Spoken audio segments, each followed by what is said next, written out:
Hi friends, welcome to ఆది కథలు. అందరికీ శ్రీరామనవమి శుభాకాంక్షలు.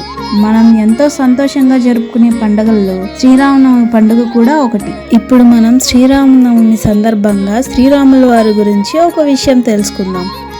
రావణ సంహారం తర్వాత అయోధ్యలో ఆనంద ఉత్సవాలు జరుగుతున్న సమయంలో అందరూ సంబరాల్లో ఉన్నప్పుడు శ్రీరాముడు మాత్రం మౌనంగా ఉన్నాడు. ఎందుకంటే లక్ష్మణుడు, హనుమంతుడు, విభీషణుడు అందరికీ ప్రశంసలు అందాయి.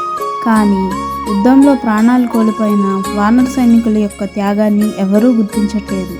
అందుకు శ్రీరాముల వారు ఆ రాత్రి పుష్పక విమానం వద్ద దీపం వెలిగించి వారి కోసం ప్రార్థించాడు.